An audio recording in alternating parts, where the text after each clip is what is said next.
Okay,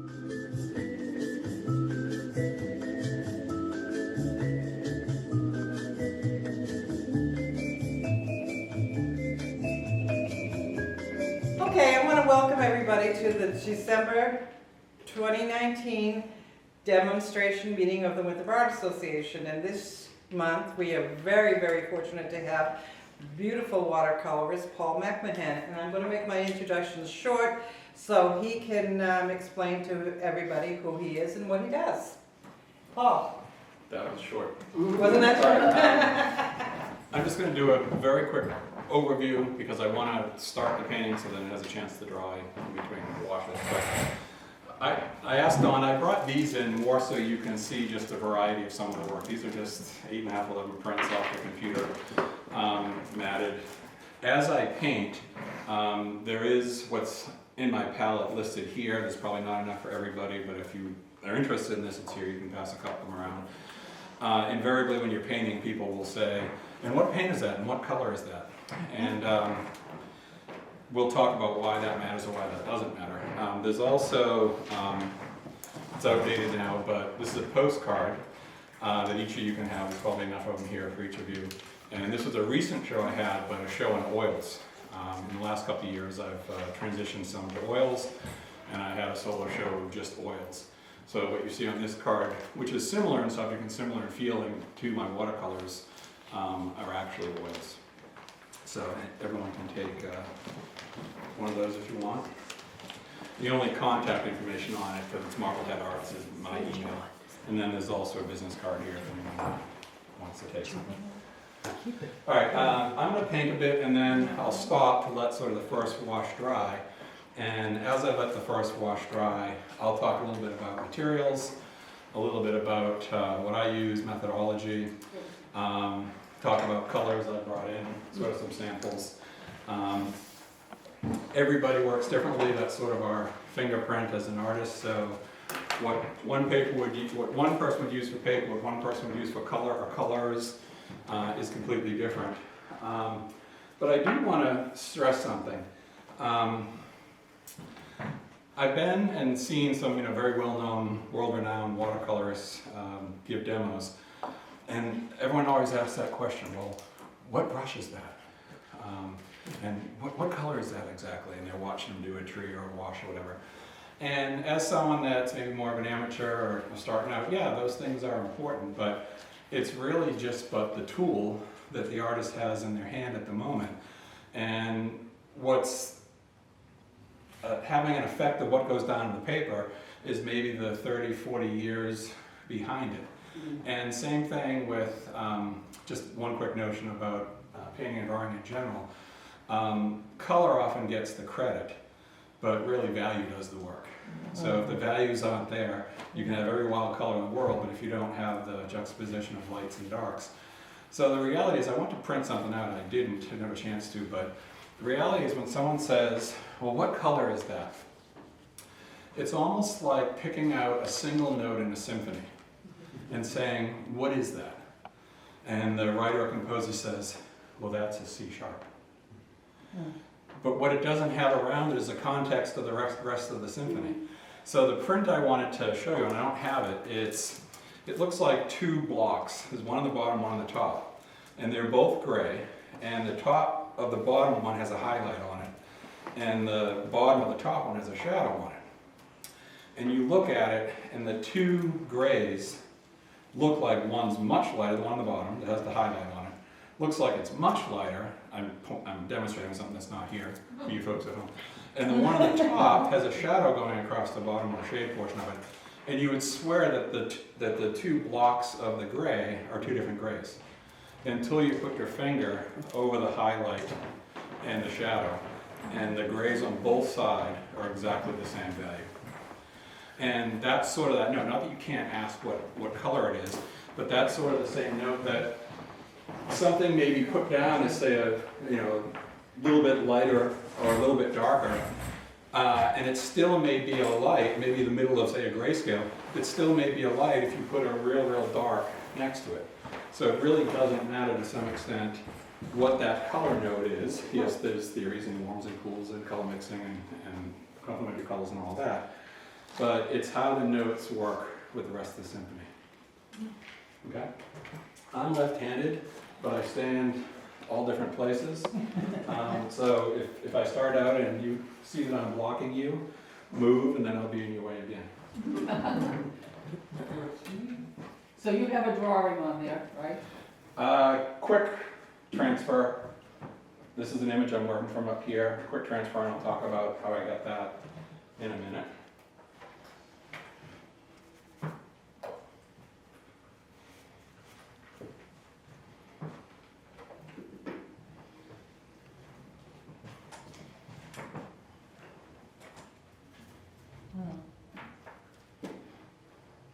Want to talk about your process, Paul, how you sort of work with different pigments to affect your skies and the brushes that you use to get the effects? Right now it's a Kolinsky Sable round, and probably much to Frank's chagrin, and I'll talk about this more after, I pretty much only use rounds.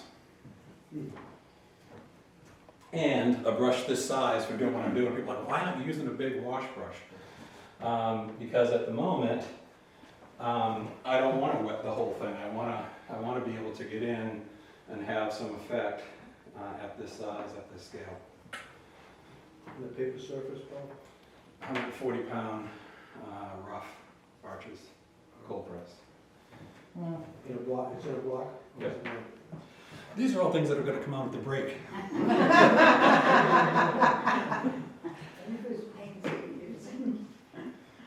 What does that mean when they say pound? That it's pressed? It's how much, what is it, how much a ream paper weighs or something. Oh, So it translates to the thickness and weight okay. of the paper.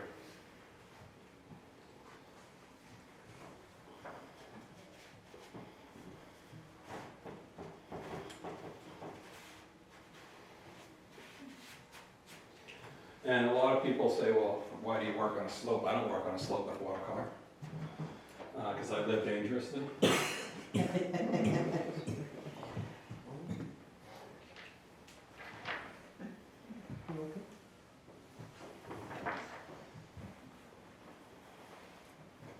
So if you're keeping score at home, I basically used manganese blue. This is from the, a little bit of cerulean blue and a little bit of ochre.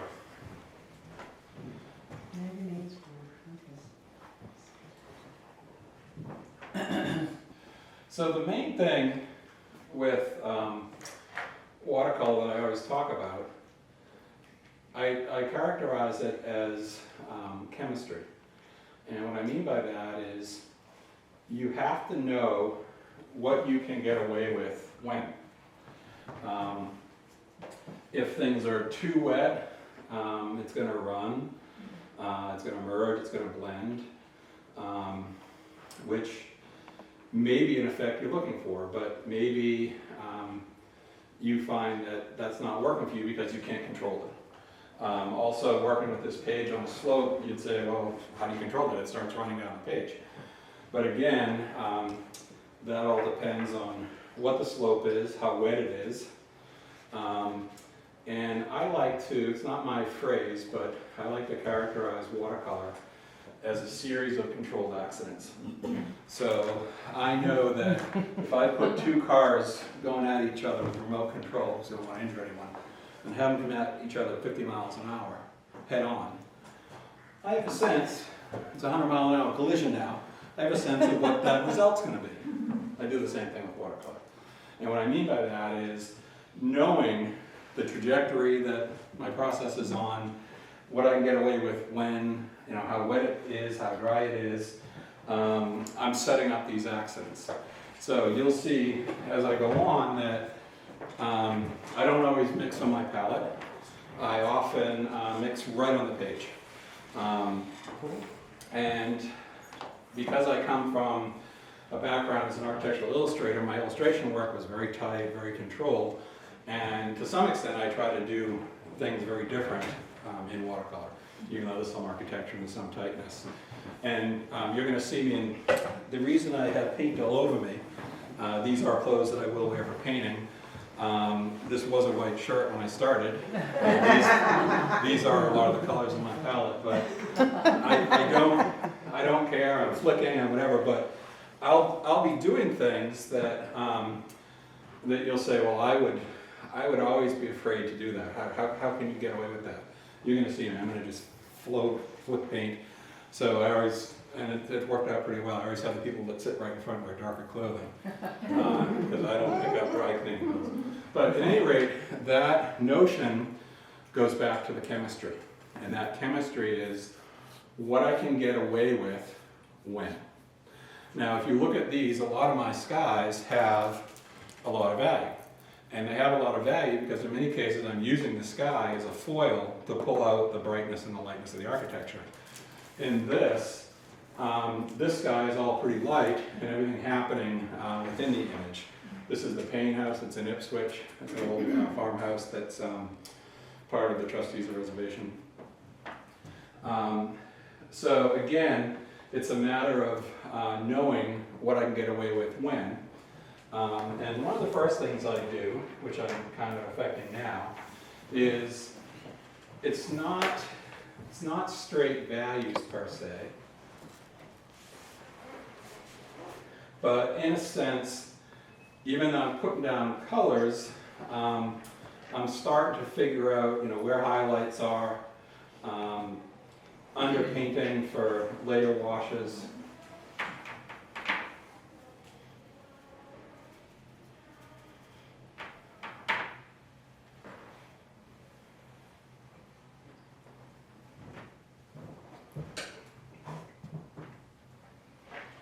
I would go back to this portrait Frank did one time, and he had a bead of paint sitting there, and it went right down across the face. I think of like Len England or someone. And if you get it quick enough, you can kind of wipe it away, and if you don't, you're sort of stuck with it. But it's sort of this notion of knowing the chemistry of if I paint with paint on a straight line like that, or I do it with water first, and as long as I don't have this steep incline, that water, the edge of it will hold.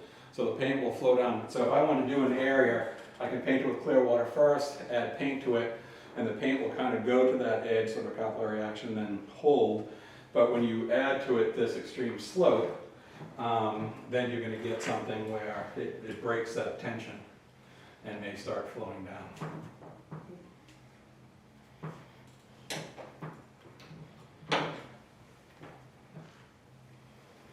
So when I start to add these, if the trees are really far away and I had a little bit softer edge between the trees and the sky, sort of that effect of atmospheric perspective, that would be one thing. But here, believe it or not, I've let the sky, it doesn't have a lot of water, this wash of the sky, I've let it begin to dry so that when I'm adding this, it's not wicking up into the blue. And if you let it, it will often go together and then create a green, which if you're doing things like trees. Or if you use this Naples yellow will hold itself separately a bit more from blue. Okay? Is that the pigment ball, Naples? No. This is lemon yellow and Aurelian.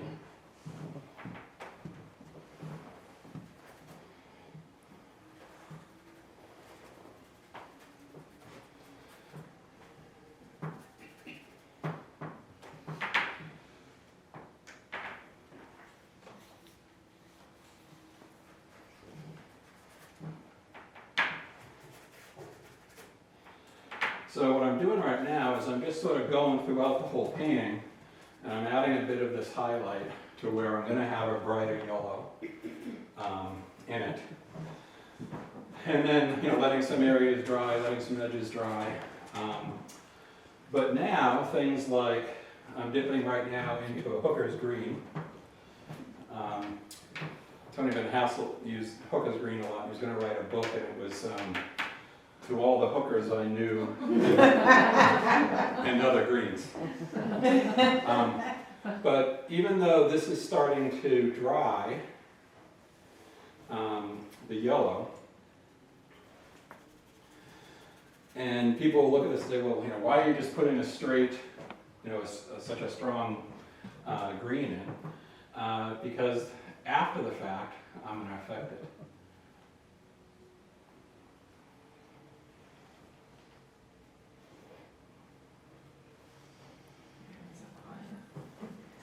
And Watch out for the photo ball.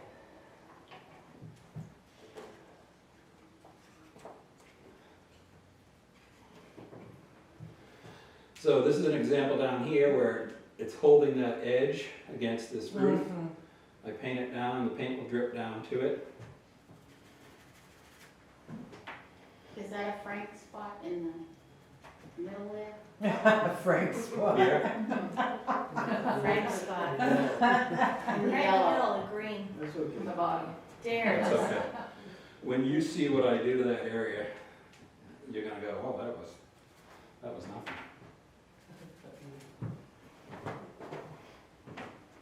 Am I in anyone's way? Don't worry about it.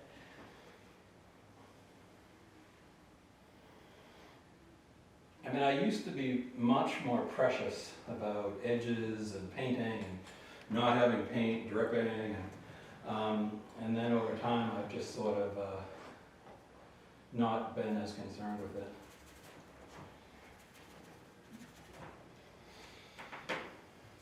Why is that? It's the overall effect. Back when I first started doing it, it was much tighter, much more controlled. Everything had its own place. And then as I went on, same architecture now, yes, there's more landscape in this, but the landscape is just much looser. The sky is looser. Yeah. And I like the overall effect.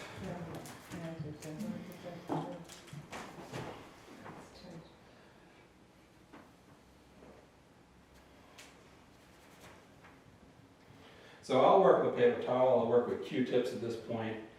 I'll talk a little bit about why I use the paper towels I do. I have a contract with the manufacturer. I mean, athletes get sponsorships, paper towels. Okay, what paper towel do you use? It adds to my bounty, but it's Viva. Softer. Uh-oh.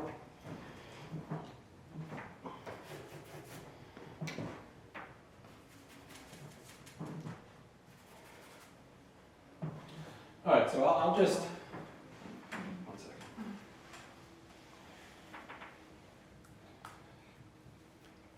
So do you work from photographs you mostly? A lot. I do some plein air.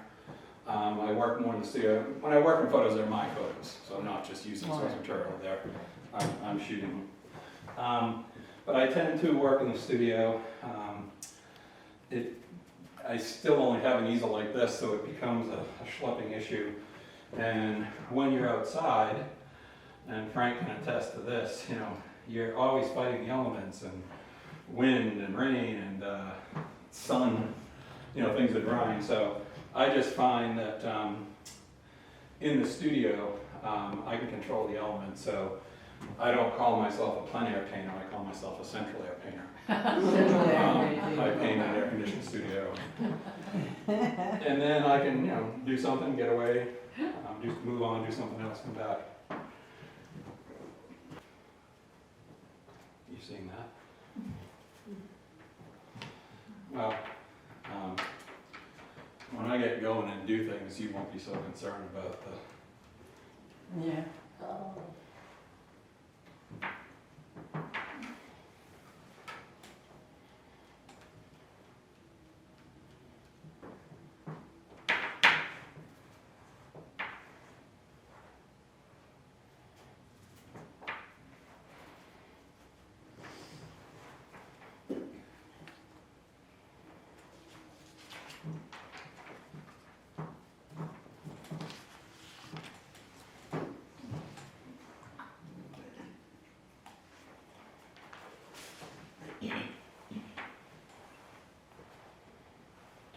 So you'll see with the paper on a slope like this, you're gonna get this sort of granulation of paints coming together.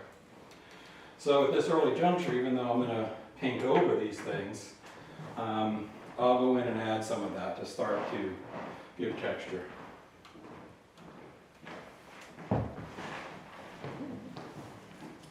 So again, it depends on how much paint is on here, how much paint is on the page, how big the brush is. And I can go in, and I want to be careful about not losing the edge against the house, but at this point I can go in and spray a little bit. And that's going to sort of help things merge and blend.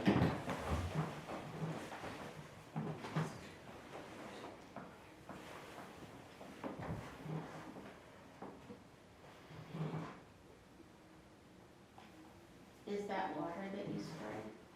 Vodka.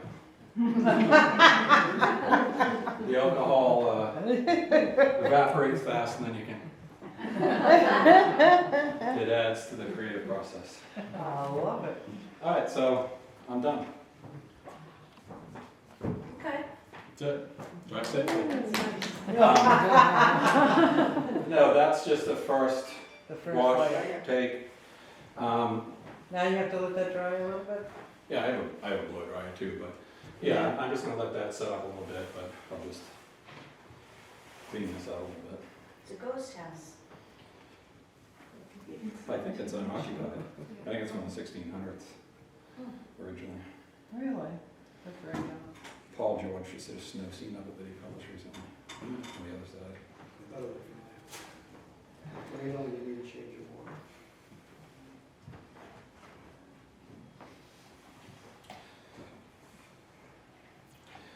So everybody has their own little ways, of working that come from, trial, error, preference. And for me, some of those things and other watercolorists would look at it and say, I never worked that way. But I use this John Pike palette. 1, 2, 3, 4, 5, 6, 7, 14. Gives me about 20 wells.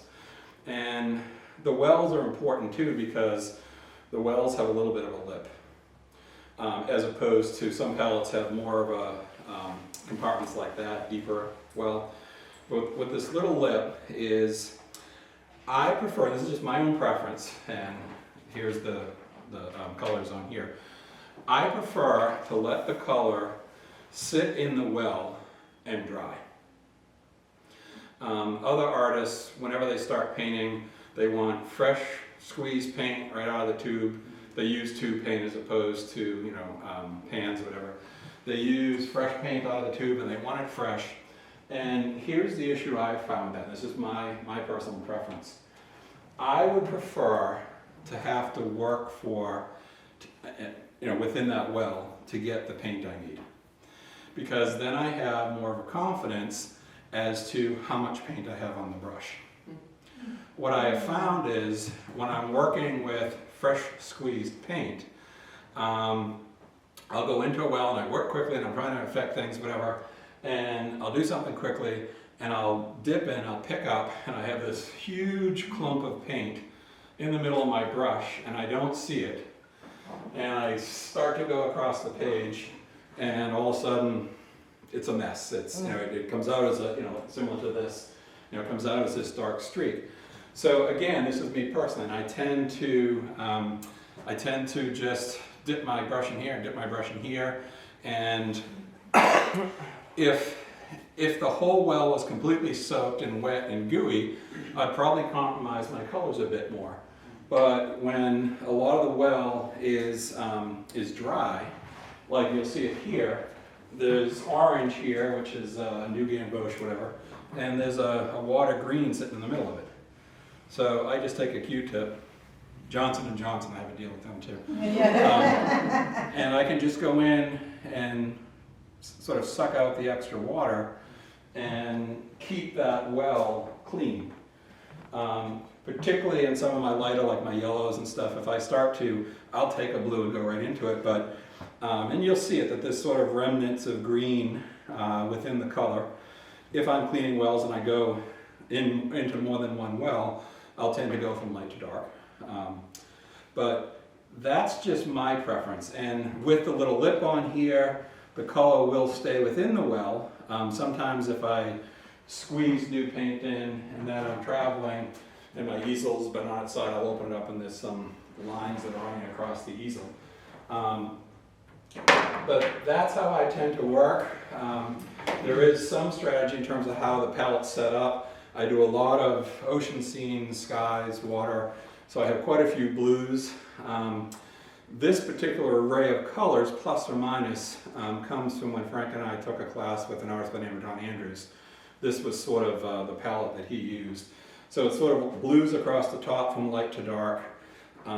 Again, reds, sort of a variety of shades. Yellows across the bottom into some browns, one green. And that's it.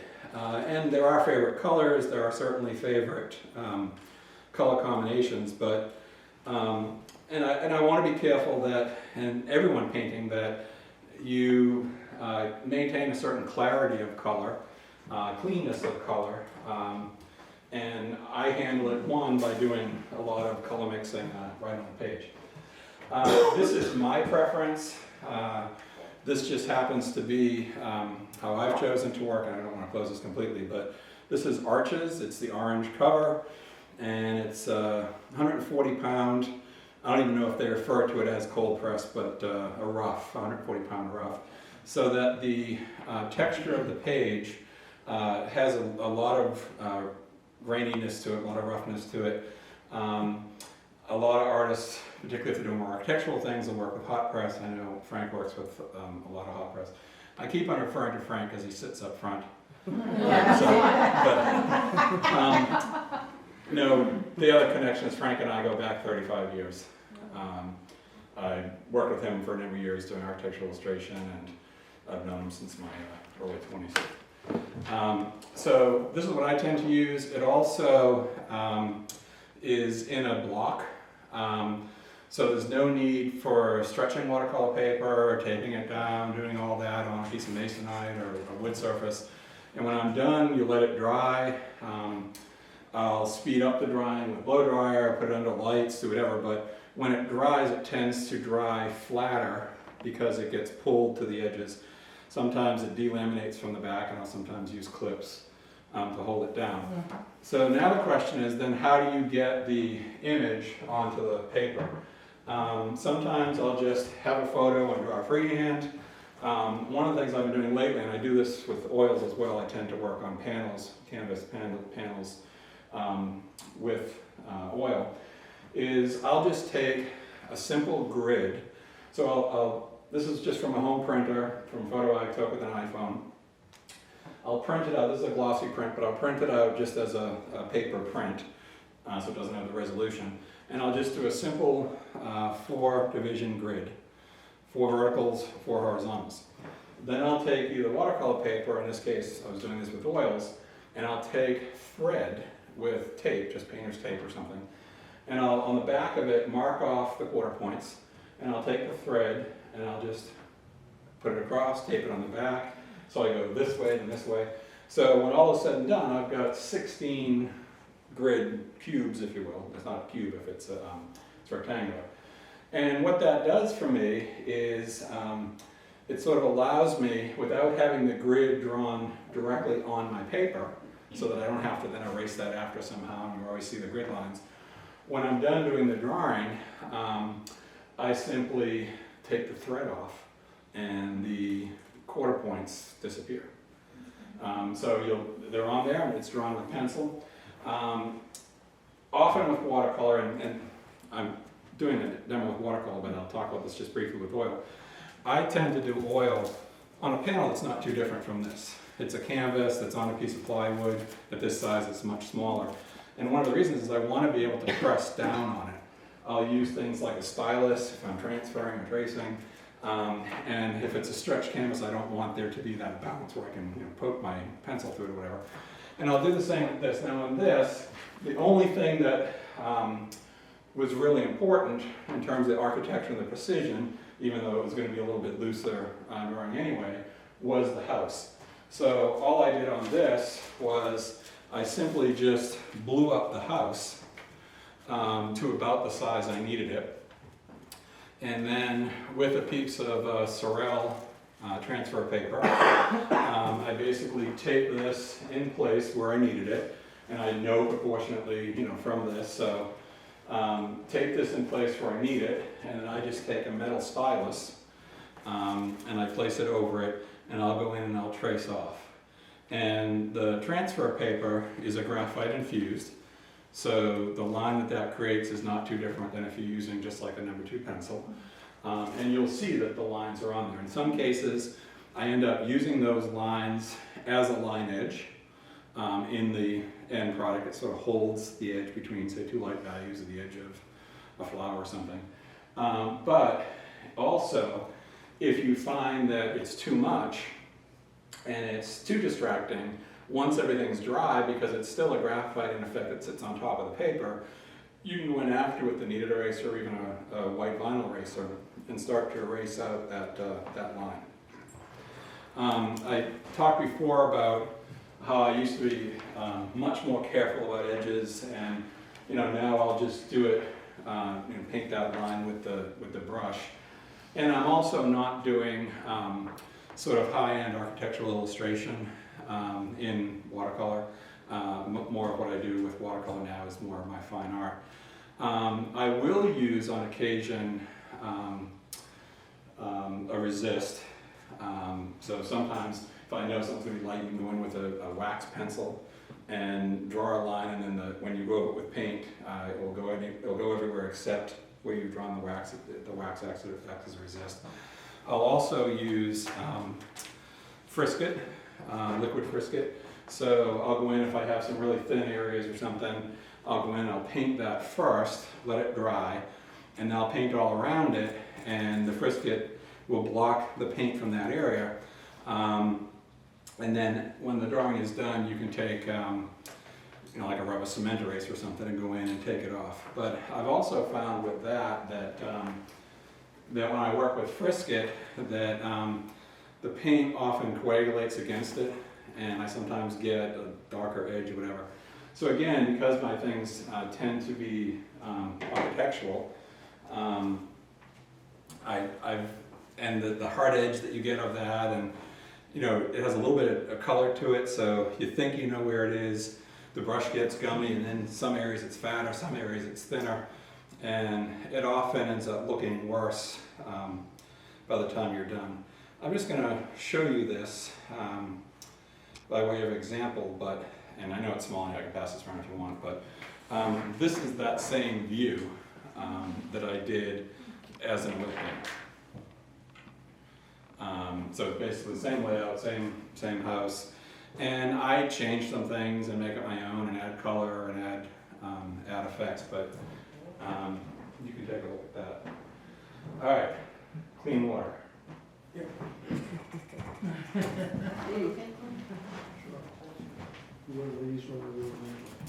All right, so these are all rounds. I am limited. You think of all the different effects you can get with fan brushes and square brushes, whatever, wedge. But I don't know. I just find that I came from a background of doing illustration, and my initial illustrations were black and white, and we used Prismacolor, so I'd use one pencil.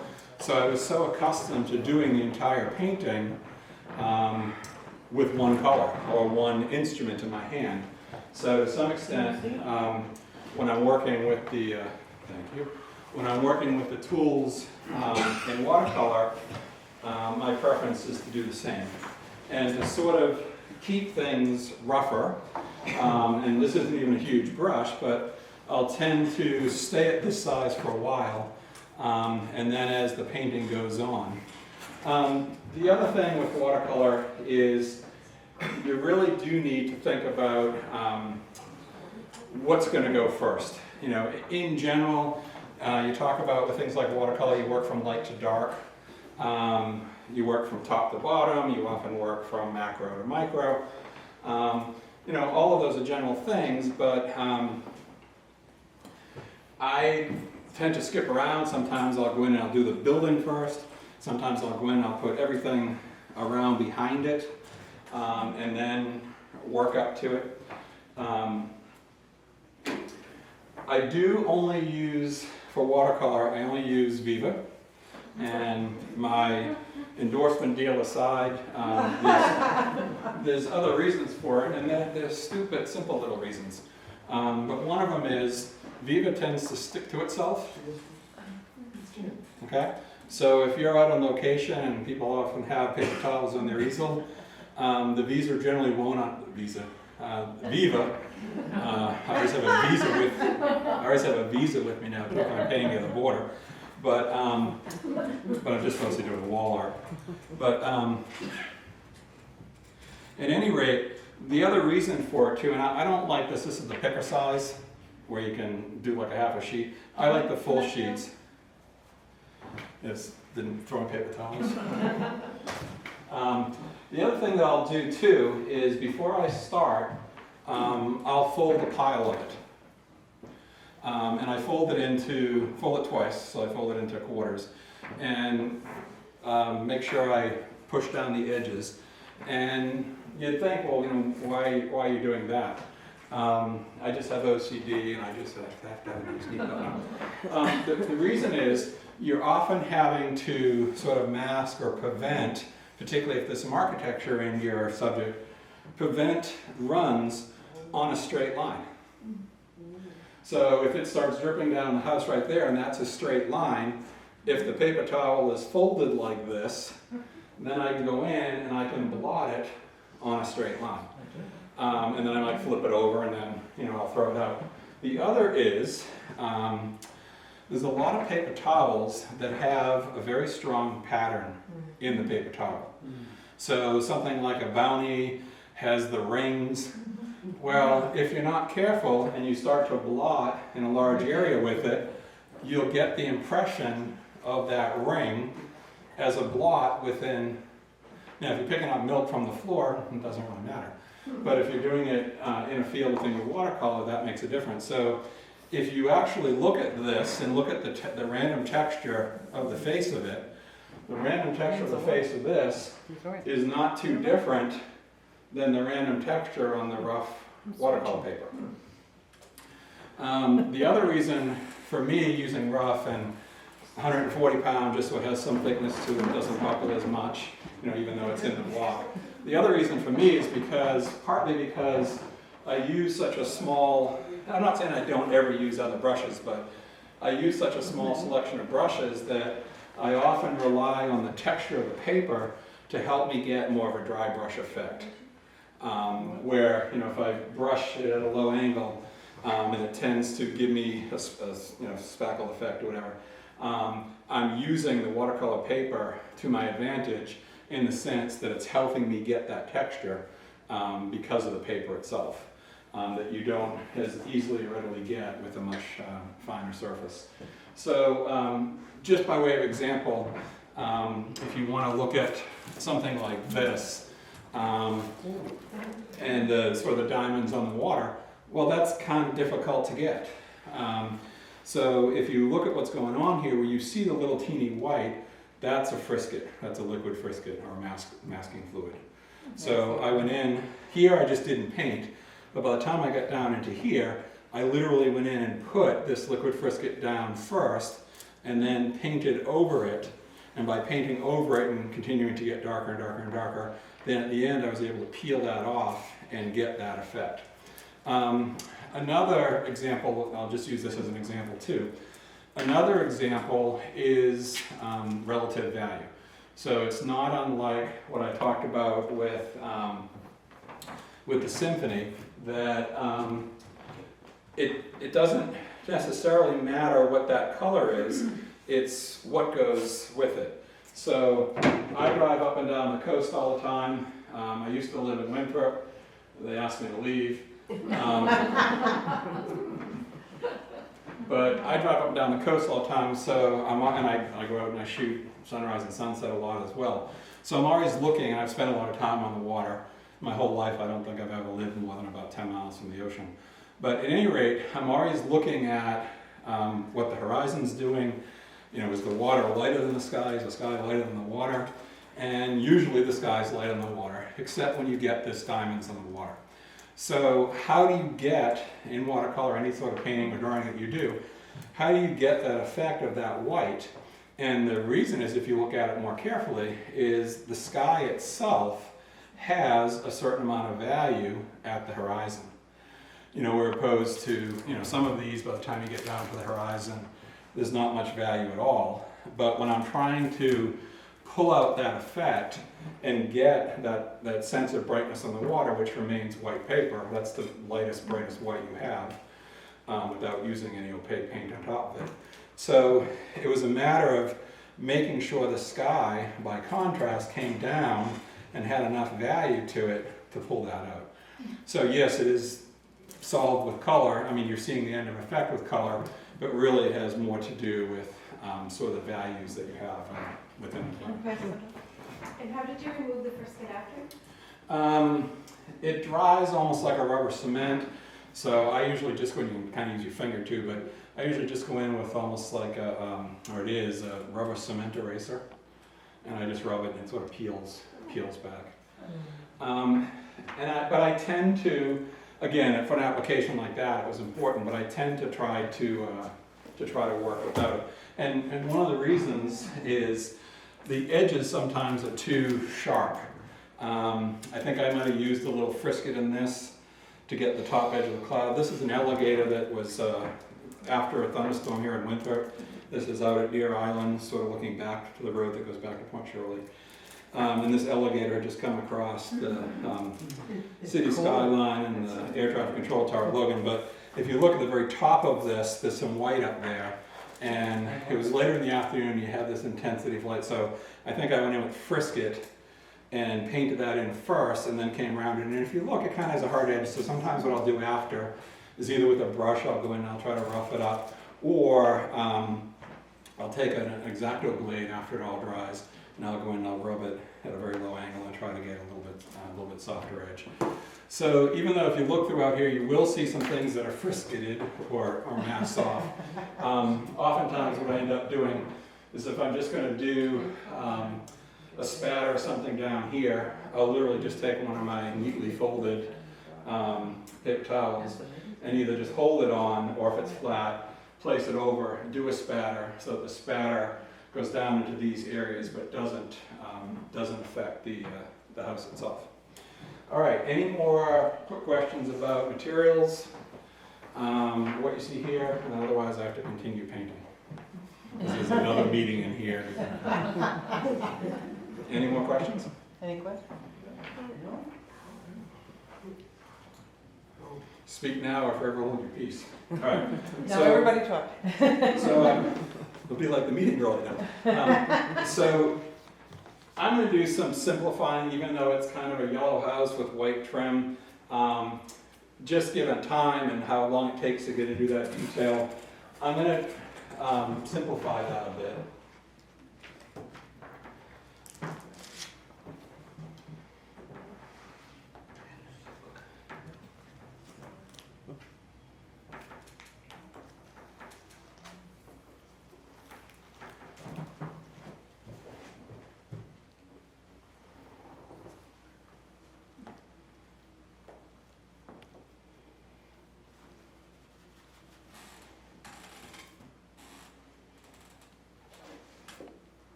Oftentimes on surfaces as they come down to the ground, I would show a bounce light or reflected light. This isn't, it is a shade side, but there's funny light here. It's sort of coming across this way, so this face isn't as dark. I'm probably making it a bit darker. But oftentimes as I get down the base, like say if it was on this side, I would make it a little bit lighter at the base, that's sort of some bounce light or up light that's hitting it. What I might end up doing here is I might add, I used New Gamboge on this, but I might add a bit more color sort of away on this side.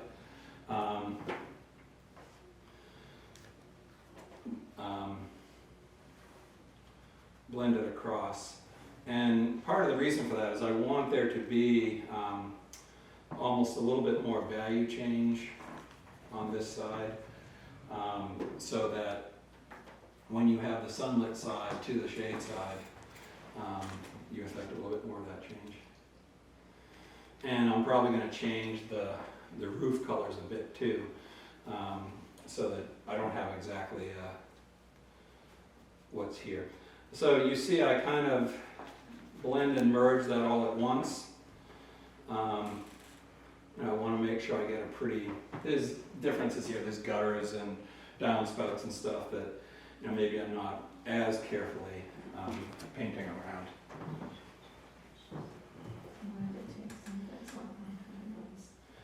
And again, because even though there's quite a bit of brightness on this side, it is more of the shade side or whatever. So I want to have some value on it. And while I'm here, even though it may be a little different color, I'm going to put some value on the shade side of the chimney as well. And even though it's a yellow house in this application, I'm going to leave the front face of it paper white. I'll end up going in and putting in windows and some shadows from windows, but I'm going to just leave the face of the house paper white. Again, that paper white is the lightest and brightest white I have. All right, now I'm just going to let that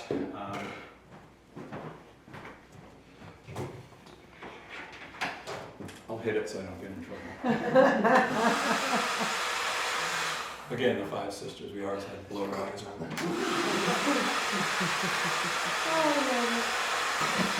And the main reason I did that is so that if I start painting down against it, I'm not going to have that bleed of anything that I have in the background coming into it.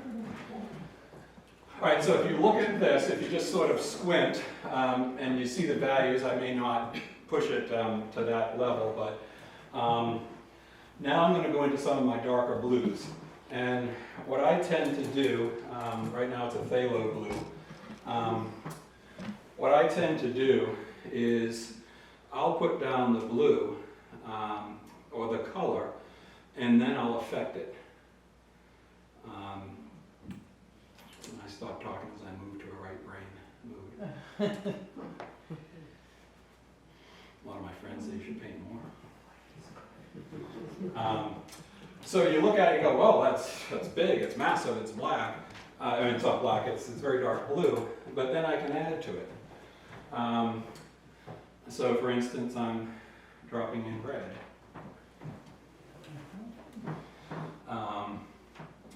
And people would say, well, why red? And I say, because I have it. But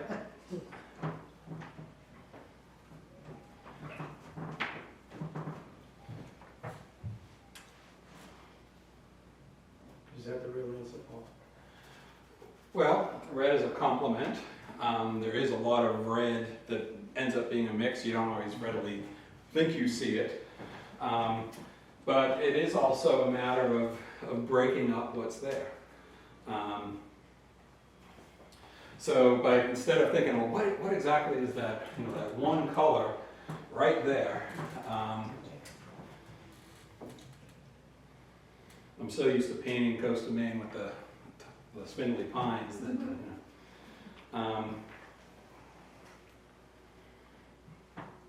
but at this point, this is also distance. I know I kind of have a light edge here. So I'll go in and I'll try to get some of these different, there's some red in there, there's some darker blue, there's some lighter blue. Even go back a bit lighter.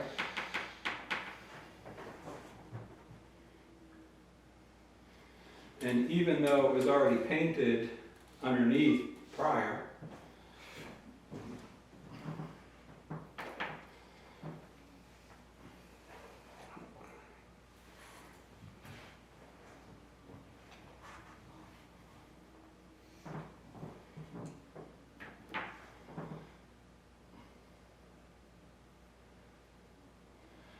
and now it's a new wash in terms of wetness, so you'll see this start to come down into it, And then I can go into here.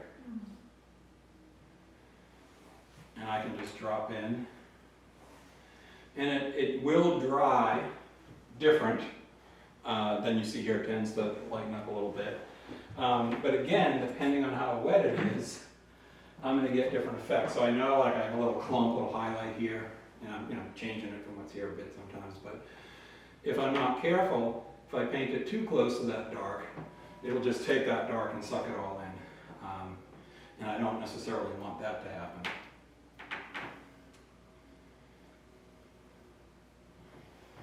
And then you can see it kind of coagulates, and I can soften that after the fact. I can use the back of my brush. You want to be a little careful with this because it can give you very specific. I tend to have a brush that's sliced off of the back. I don't have that with me. But if I go in and the paint is very wet, I can go in, and if I paint with the back of my brush, what it does is it makes a bit of an impression within the paper, and it makes the paper more absorbent, so it will tend to pull the pigment into it. And I can use that effect for trees. Or if I hit it just right and I have a brush, I don't have it with me, that if I scrape, I can take out, and it gives the opposite effect, so it looks more like a tree trunk that's lighter against the forest behind it that's darker. So you see there, depending on how wet it is at the moment. But again, these are background trees that I kind of want to disappear a bit. So I don't necessarily want them to have an incredible array of detail, because I want them there to be there more for the difference in value and to hold out the edge of the architecture. So here I knew that the brush had a lot of blue on it.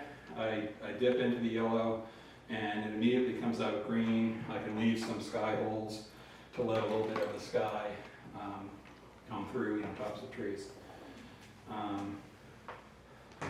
So sometimes the shape that I'm painting can be, the edge of a tree or something. And again, depending on how wet it is, what I can get away with when.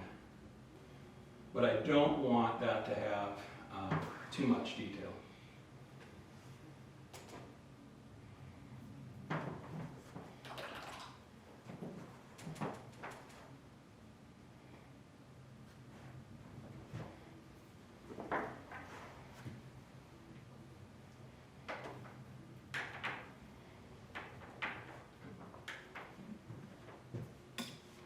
You ready?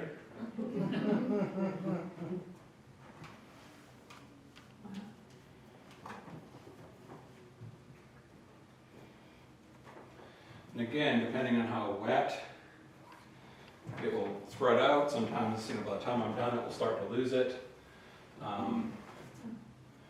But it's again the effect of the different things happening within the trees.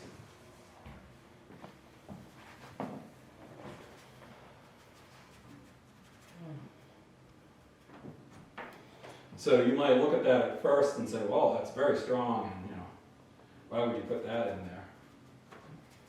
And it's like, because I got a very limited time to do a demo, I'm just going on camera, you can only do so much editing. So again, while it's there, while it's wet, I then affect it.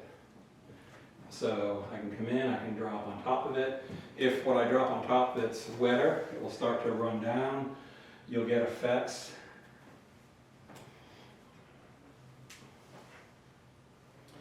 If you notice, and I haven't done anything with this roof yet, but the trees are coming against this and holding it. There's more down here too. And particularly along this edge, there's quite a strong edge. So, as that's there, I'll look at it and I'll say, okay, now what do I add to that? So, now maybe I'm coming in and I'm adding some red. In this case, this is the ochre, which is pretty light, but because it's going over something that I put underneath it that's very dark, okay?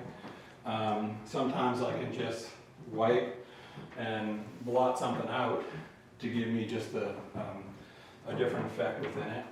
If I think it's too blue down here, I can add in some of this green.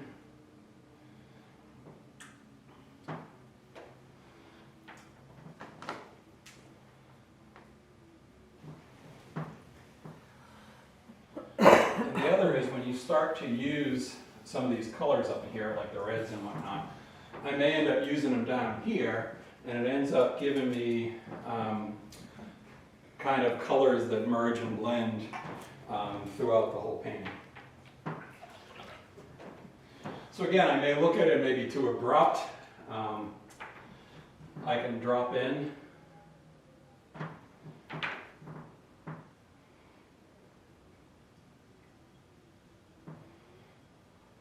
As I say, my coastal Maine trees tend to be, I keep doing the tops of the pines. Winslow Home was going to do a whole dark area of green, then you just go up and do something with the edges at the top to give you the treetops, and it sort of pull the eye into believe in the whole forest that's there.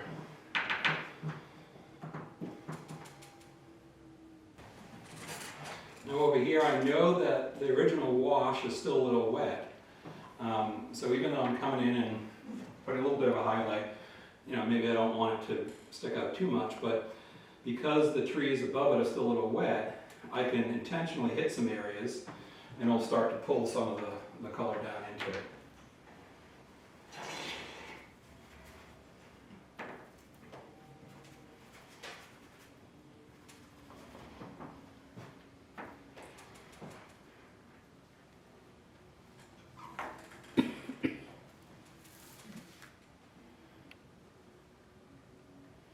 And if I was spending more time in a studio piece and I have these little grasses and whatever, I'd be, much more inclined to, really go in and work around those. But when you're trying to do it with a fairly short amount of time. So now, again, if I just want to break up an area like that, and depending on how wet it is, it will start to spread out. If I feel that that edge of the trees is just a little bit too sharp and it starts to pull too much of your attention over to it, I just hit it with the vodka. Vodka and orange really works well. There you go. But, and then again, if I have some of these tree trunks, I kind of like the purity of it, but if I want to, I can go in and get some of those effects. If this is wet enough, I can pull out some trunks, but if it's too wet, it'll sort of close in on itself, but it'll sort of give you some of those effects. Here again, it might be a little bit too jumpy. I can continue to go in. As soon as I start flirting with that edge, it's going to start to pull it down. I can take my Q-tip, like along the bottom. If it's starting to pool, I can sort of wind it out. And the reason for that is if I start to come down and do what's below it, I want that to stay. I don't necessarily want that to leak down into it. And then the other two, and even though these are very strong colors, watercolor can pretty quickly get muddy.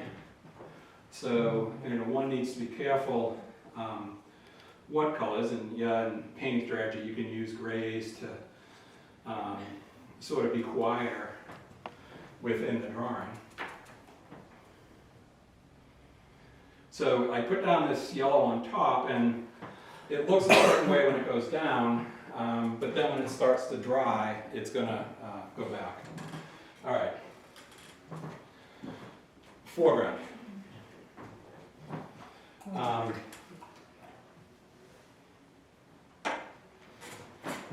Just do one.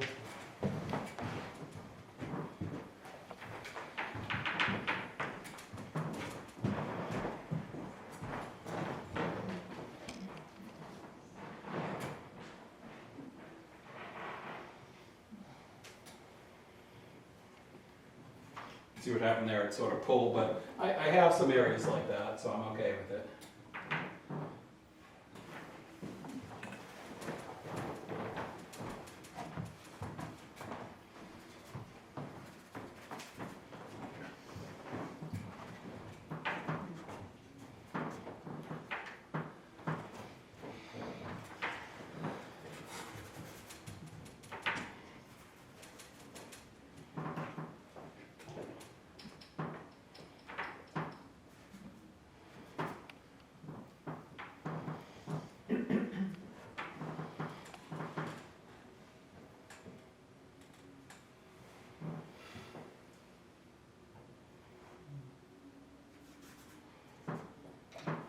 So again, it's sort of knowing the chemistry. I have a lot of yellow sitting right there. I put green underneath it and it goes. And I can't replicate nature. So it often looks very natural when you do it. So it's using a hard edge. What I can get away with, the brush has both yellow and green in it now, so it sort of came out in the brush stroke.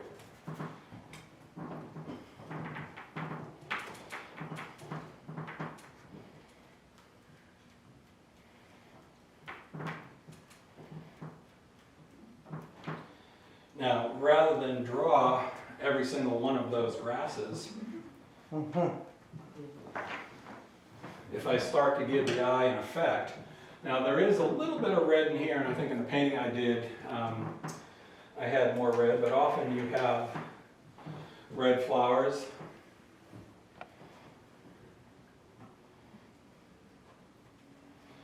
So my flicks are often in the direction that they grow.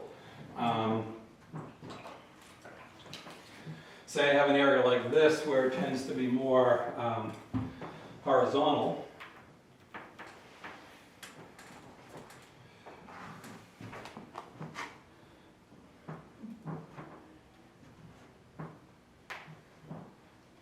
And again, depending on how wet what's happening underneath is, it's going to have a certain effect.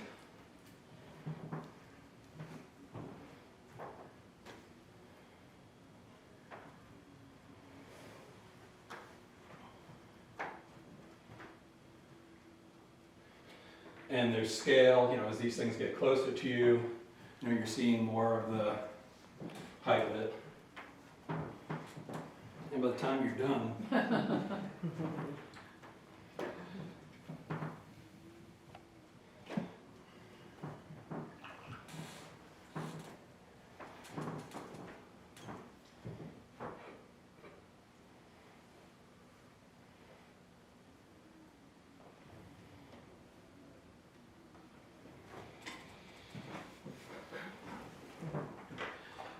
and you watch. You say, okay, well, is this area getting too much of this, too much of that?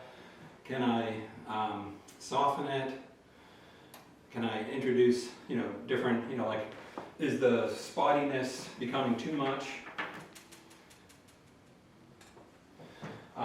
You'll find that, if it's too wet and it starts to run, you're not holding the edge enough. You do things where you let it go up into the adjacent color, knowing that it's still wet above it, and what that effect's going to be.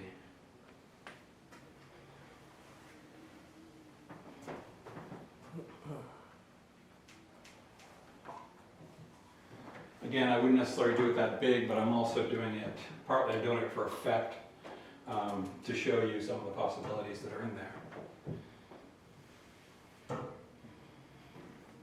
And again, I'm not going exactly by what's sort of a sense of there being dark clumps, light clumps. You'll see the way the color mixes within it. There's some red in there, there's some yellow in there. If I go in with a lot of water with yellow and put it in, that'll start to run down.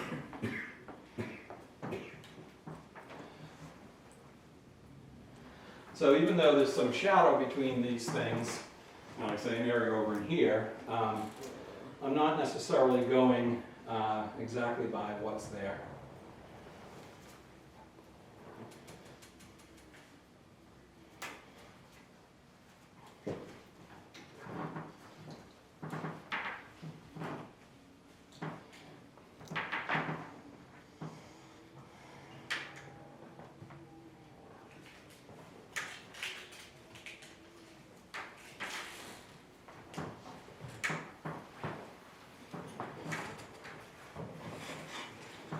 And when you go from as tight as I used to draw architecture to willy-nilly flicking like this, I take a mini Valium just to try to calm down.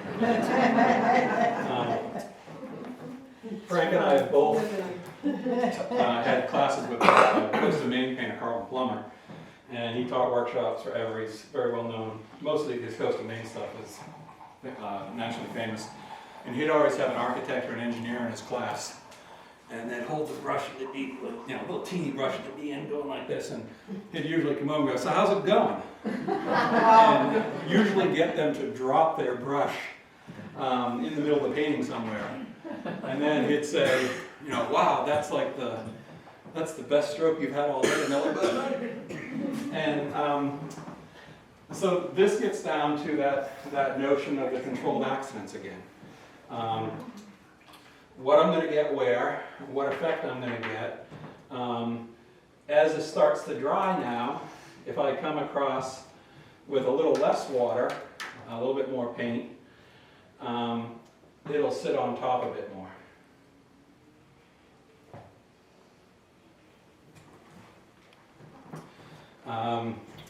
If I have an area that, you know, that think that piece of red there is just too much, you know, it may echo in some other areas. I can break it with a lot of different means. In this case, I use a Q-tip, it fills back in if it's too wet, but that can give me some texture. You want to be careful not to do it too much. Like right now I have some red on this, so when I'm putting it in, it's giving me a red effect. I can fill in. I'm not trying to replicate exactly what's here.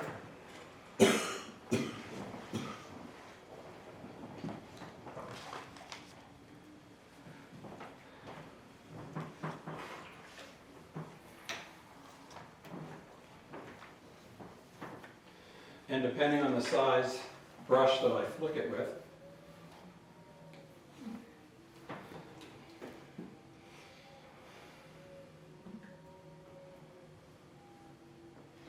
and how it looks when it first goes down, based upon you know, how wet the page is at that point, it's going to have an overall effect.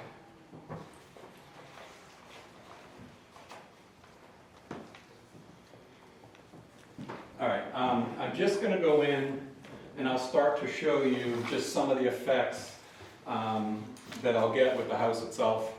And then I know it's a time issue and I don't want to leave you guys here too late, but and again, there's, you know, a much stronger yellow streak going across here. Some of what I'm doing in this for you is to show you from a demonstration standpoint, illustrative standpoint, the effects that you can get. If I was in the studio myself and trying to, you know, be a bit more closer and careful to a replication of this, then I'd really go in and I mean, still do some of the same effects, but when you start going across and spattering and adding things, you lose a little bit of sense of, you know, what, where, and how. But partly I'm doing it to show you what's possible. So one of the things that I would do on this house, I would put a color on the roof itself. And what I may end up doing, just to give it a little bit more vitality, is I may end up putting, say, maybe a bit more of an orange roof. And again, what I would do is I would start to put this initial wash down, and then I'd manipulate it when I start to have the stains. I know it's a different color than what's there. That roof has a certain amount of value. But I still want the trees to come down and sort of be darker. So what you end up doing is you end up manipulating the colors and the values that you use of it.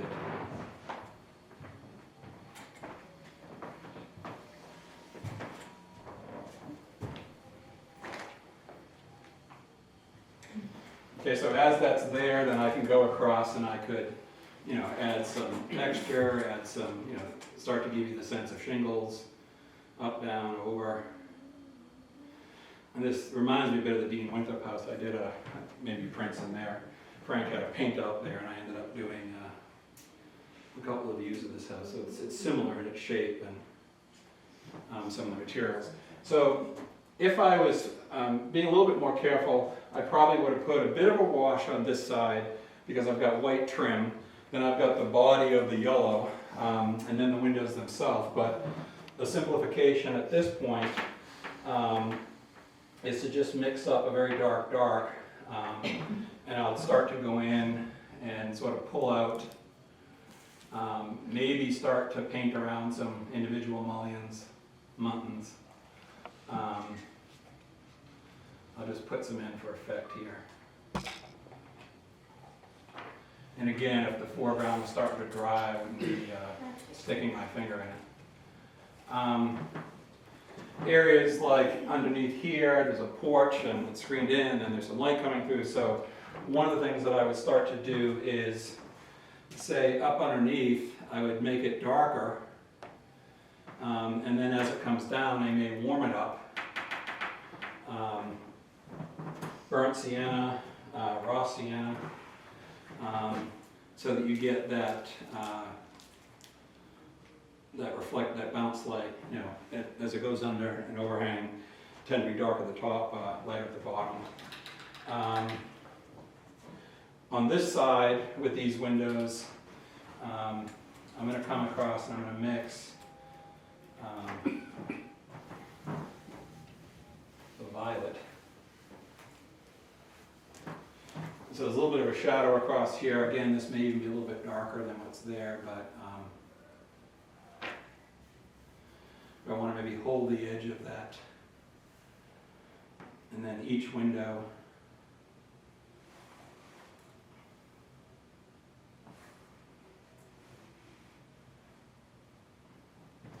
and then oftentimes underneath soffits, you'll get some bounce light that will start to light the underside.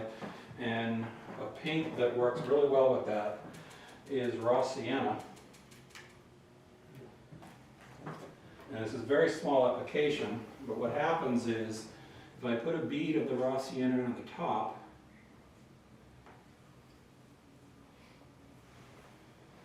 it runs down the wash and gives you that nice gradation across there. I should dry this for you.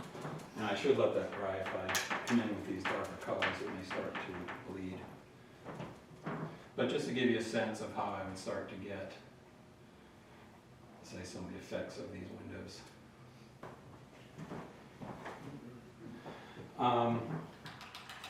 And then I'd look at it if there's areas that, you know, like it looks like it's painted around too much, I might go in and soften it. But if that's drying back there, one of the things that we have issues with as artists is we can't leave it alone. And we're going in, we're trying to make those adjustments to it. And, Oh my God. and it's like, have I ruined it yet? So the reality sometimes is to, We can't stop. you know, just be able to step back. So again, it's not, you know, I just did sort of one example of a window over here, and not even the best with the speed, but